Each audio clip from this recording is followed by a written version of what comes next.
Hi, and welcome to Next. In this guide, I'll show you how to create a video ad using the NEXD Campaign Manager. Click New Creative, then select the creative type, size, and layout. Upload your assets by dragging and dropping them into the asset library.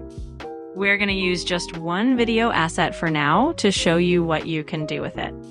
To modify your video, click the Edit button. You're able to scale, crop, or trim its length.